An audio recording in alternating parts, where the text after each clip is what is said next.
Magnus Carlsen will start out with the black pieces. He chose that. It's going to be Anish, Giri with the white pieces in game one. And just quickly, David, what's going to happen in the Blitz here?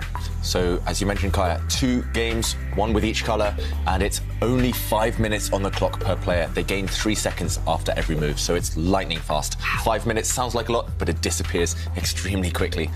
It's all about speed. It's all about who can adjust to this new time control, this new time format. And 2 points for the winner in the Blitz or in the tie breaks, 1 point for the loser overall. And here we go. Here we go. It's a King's Pawn opening from Anish, Giri. No more English opening, and it's the Sicilian instead. This is very standard stuff. This is the opening repertoire that Carlsen was relying upon in the 2018 World Championship against Caruana. So lots of trades early on. Now Black's queen coming out, putting some pressure on White's knight in the middle of the board. Now, okay, White coming up with a temporary piece sacrifice. Magnus raising his eyebrows. The white bishop there is attacked. So if Black's knight was captured, White's light squared bishop would have dropped off. Anish Giri, he must have hit Magnus Carlsen with this opening surprise. The world champion slightly frowning. He's confused. Black is a piece up, but he can't preserve his piece. Black's extra knight in the middle of the board will drop next. If it moves, then the black queen would fall prey to White's dark squared bishop. So that's a pin, and quite an annoying one for Magnus to face. And this line has actually been played before in 2000 between Daniel Campora and an internet, I think, grandmaster Hatan Batar from Mongolia, I think. Yeah. So strong players. Very strong players. Okay, and in that particular game, Black responded with supporting the knight with a pawn. Okay, so Black's e-pawn can push forward and defend the knight in the centre. That won't preserve the knight long term, but it does cling on one more move to that knight. So maybe you can take advantage of that move. What is Magnus doing with his mouse? He hasn't clicked on any squares. He hasn't clicked on any pieces yet. He's about to give up his queen. Is that right? Oh my God, Magnus Carlsen has just given up his queen. What? He's going to get 3 pieces in return. But look at this, the black knight, I said it was pinned, it cannot move, it stepped back, capturing a bishop. And then White's bishop took a queen. Right now, it's a crazy imbalance. White has a queen, Black has a knight and 2 bishops in return. So actually, 3 pieces, they add up to 9, a queen worth 9. It is roughly balanced, but when a queen is on the board, it's all about king safety, and Black's king is a clear target in the middle later on.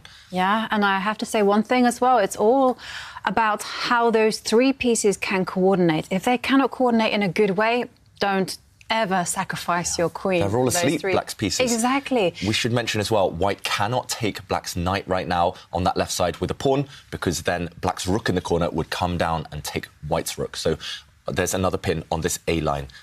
Black, his knight will survive. But Magnus Carlsen, I've played him before many times at Blitz. If you give him an artistic choice, he'll go for it, especially in the Blitz games. But it's extremely risky from the world champion. He's really gambling at this early stage. Like Jovanka says, it's all about coordination, piece coordination. But right now, Black is a mile away, an age away from coordinating his pieces. The first move that I would consider is this move that Anish has just played, and entice the knight to step backwards and then start moving forwards. And Anish is he's reading my mind. This is what I want to do.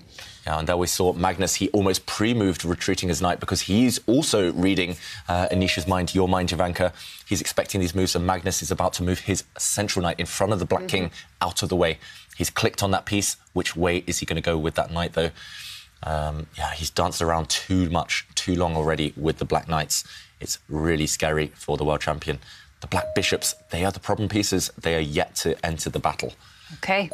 And Anish Giri driving the knight backwards, attacking it. And the knight has a big problem. It has to move to the edge of the board. This is... and then again, what's it doing on the edge of the board? It can get locked out of the game. And suddenly, it will be a queen against 2 minor pieces, and that's not sufficient. Yeah, and that's why Magnus pushes a pawn on this right side. Firstly, he's trying to break down the integrity of White's pawn structure, those far advanced white pawns, but he's also trying to find an escape route for that black knight trapped on the right, on the edge, just in case, as Jovanka mentions, it gets trapped. So he's trying to open up his black rook as well. I think he's committed now, Magnus Carlsen. The black king is too far away from castling. It needs to stay in the centre. It needs to hide in plain sight. And after a trade of pawns, black's rook has opened up. Look at the evaluation bar, yet to settle down, yet to make up its mind. The reason I don't like this at all from Anish Giri is because black is now maybe got a target. Black is going to try and attack the white king. Look at this. He's pushed a pawn forward, daring Anish Giri to play en passant, which has just happened, capturing the pawn as if it just moved one square. So you can sometimes prevent your opponent from bypassing your own pawn. But Magnus now has opened up his light-squared bishop, which was previously asleep. And now look at this, developing his rook across the board horizontally. That's rare. That's rare. Unique. But I do think that white can copy as well. So he can get inspired by black's last move and also move his rook on the same line, 2 squares, and try to use the third row.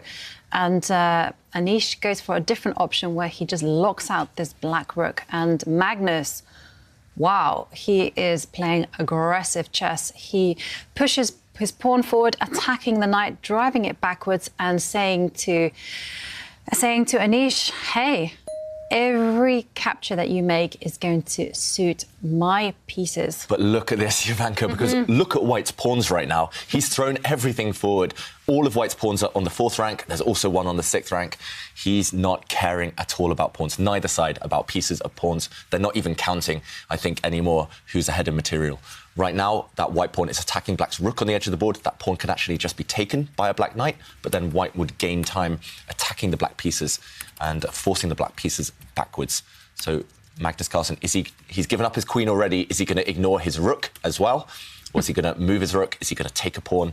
So many choices for the world champion. This position is just crazy. I think even in the two players' minds, they are not sure who has the advantage. I'm definitely not sure. The evaluation bar is definitely not sure. This one is one of the wildest chess games I've seen probably ever, but definitely throughout the tour. Yeah, and I can tell you, top engine choice is knight take, capture the pawn. Second is for black just to ignore the rook and just capture the knight. Yeah. OK, he takes the pawn, so he goes for the recommended move. And now after white gives up a pawn with the check, black recaptures, and now white's knight has jumped in. Magnus is under check. We see on his screen the king is highlighted. Wow. That just shows it's check, but he's getting ready to click his dark square bishop and take that white knight. And it looks like it's happened. The black bishop took a knight, and Anish had pre-moved to recapture with the white queen. That happened instantly. And now the black knight retreating. It's still 2 knights and a bishop for the white queen, so roughly material balance. But look at this, white is trying to get to the black king, trying to open up lines, trying to find a path through. But so far, black's knight, bishop, they're controlling squares. There's no check, and if there's no check, maybe black is safe. And maybe black is OK.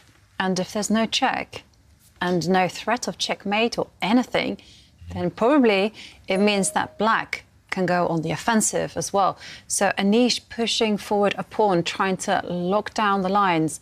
OK. But black's king can start running. Black can even take a pawn on the side of the board with the rook on that left flank. Suddenly, OK, Magnus retreats his knight, just acting as a defensive piece now. I'm slightly surprised because that knight was preventing white's remaining rook from getting to the centre. But Magnus, he's confident he's going to survive. Knights are a king's best friend, and there's 2 of them defending the black king. And Magnus is just saying, hey, those 3 pieces will defend the black king, and the rooks, they're going to start targeting those weak pawns on the left and the right. Yeah, those 2 black rooks, they're developing not in the way we normally see in chess. Normally we see the king castle and then the rooks come to the centre. Those rooks are developing up and down the board. And actually, I just did a quick count. Black is 1 point up. If we talk about pawns, pieces, black is a pawn up. So after all of that kind of tactical melee, it's looking good for Magnus Carlsen. And Anish, he lifts his rook up the board. What's the plan? Maybe a defensive manoeuvre. Maybe he wants to bring that rook across and eliminate one of black's rooks. But maybe he also wants to just step his rook to this 1 square and then maybe threaten a sacrifice or something. Anything to get at the black king. Could have done that on the last turn. I think that's true. Not his idea anymore, Jovanka. I think he's just purely on the defensive, Anish Giri. But Magnus Carlsen, he's going to move one of his rooks. I'm not sure which one, but he's going to move one of his rooks. Oh, no, he moves his king. There we go, just looking on the screen. He dragged his king to the side there, away to safety. And now there's danger on the board because the black rook is threatening to attack the queen. And that's why Anish gives a check, which is promptly intercepted by the knight. But look at the black king. Safe as the proverbial houses. Yeah, so Anish there, he's about to capture a pawn. He's pausing, he's changing his mind. Look at the thought process from Anish Giri. He's indecisive. He's not sure which direction to go for with that queen. If it can't break through to the black king, then what to do? Is he going to step back and take a pawn? No, he's changed his mind. He's going to bring his rook up the board. Is he going to challenge black's rook at the top there? He is. Will we see a rook trade now? This is how difficult the position is. Even at these top players in Blitz, they're not able to trust their instincts. It's all about calculation. And the rooks are off, and now the queen will capture... No, the queen cannot capture the pawn at all. No, because, of course, black will also go and capture the pawn that is up for grabs, and suddenly... Black's rook is amazing. The knight that is sitting next to the king is an aggressive piece. So the white queen is forced into a defensive role. And the problem as well is that the queen and the rook are forced to defend pawns. And, OK, wow, I was about to say, Anish Giri, he's banking on the fact that Magnus Carlsen's pieces, the knights and bishop, are tied down defending their king, but Magnus gives up a pawn. He's definitely not materialistic. He gives up a pawn in order to activate the black bishop, and Anish there, gesturing, looking frustrated, leaning back. Suddenly the black pieces are coming to life. Black's rook and bishop are teaming up against the same pawn. White's rook is a bit stuck. No targets. White's queen... Game. Yeah, that's why a queen is actually worth the same as 3 pieces. But the problem is there's 3 of them. And if they coordinate, if they defend each other, just the fact there are more pieces to attack with can be decisive. So, OK, all the pawns disappearing on that left half. What a game. You're right, Kaya. Black's rook is now about to come across, maybe deliver a check. Black can take white's central pawn with his knight. And the 3 pieces, untouchable. Yeah. The 3 musketeers. Yeah, Exactly. totally. And the rook is just there. Its sole job on the board is just to gobble up the pawns. So Anish dropping to nearly under a minute left on his clock. Yeah, both players now around the minute mark. And the clock situation is not in either player's favour, but it's definitely Magnus Carlsen's favour on the board. And it's going to be difficult when you're facing a queen. There's always traps, there's always tricks. That's why he steps back. Look at those black pieces. Literally every single piece defends another piece. And, OK, Anish Giri, meanwhile, he's got fewer pieces to play with. So he uses the white king. I mean, this game, I'm going to go back and study it for hours, I think. Just so much to think about. OK, the black bishop now attacking white's rook. Breaking a bit of coordination with the pieces, but nope, the bishop is replaced on its previous square by black's rook. And that black rook, it's going to relocate itself 2 squares further down the board. It's going to go towards the white king. Yep, protecting the bishop, and at the same time, like David said, heading at the white king. Yeah, it's going to swing across the board, that black rook, and again, supreme blitz strategy. This is why Magnus Carlsen is the best blitz player in the world, always defending his pieces. He doesn't care that he has no queen, he's just defending everything. Look at this, bishop steps back. He's still created this nice little cosy home for the black king. I mean, that's the safest king I've ever seen, even though it's being stared at by white's queen, even though it's being stared at by white's rook. Yeah. That king is super safe. It's incredibly safe. And also, Magnus just limiting all risk whatsoever. He just dropped his bishop back to protect his pawn. OK, so check, and Anish just cannot do a thing. You know, now another pawn drops off the board. Yeah, black's rook has gobbled up all the pawns, and black now is 2 points up, 2 clear pawns. All black needs to do is start going for the white king, I feel. Once the black pieces coordinate, it's going to be checkmate. Maybe we'll see checkmate coming.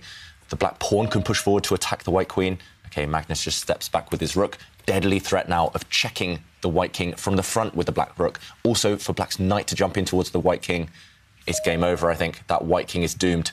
There's going to be no way to save this game. Magnus just needs the finishing touches now. The black knight can come into the attack. Yeah, I was going to say the black knight, but Magnus says, OK, it's fine. I can just push my pawn. And again, every single one of Magnus's pieces are protected. Yeah, it's as if the black king has got all his clothes on. The white king, look at it. It's naked. It has no protectors, no defenders around it. It's feeling really vulnerable right now. And the white queen has found a safe square, but not for long. Nope. Black's rook can give a check here in 2 different ways, 2 different directions. He steps back, just, again, protecting everything, over-protecting everything, just in case. And well, Magnus is just really perfecting the art of, I was going to say suffering, making his opponent suffer. And look at this black pawn, this lone black pawn. The pieces are all perfectly placed for black, so use your pawns now to create the threats. And white just trying to get to the black king, but nothing Anish can do here. Black's king is too safe. And OK, one threat on the board. White's queen is trying to take that black rook because there was a pin. It was undefended, so Magnus again defends everything. He defends his black rook, and he attacks white's rook, gaining time. And now the knights finally start to mobilize. They've protected each other for so long, but they will finish off this game. And here it comes. The pawn is closing in on its destination. And another check. And just look how this is just an exercise in dominance. Now it's a queen on the board, and that's it. Game over. Magnus Carlsen wins the first tiebreak game.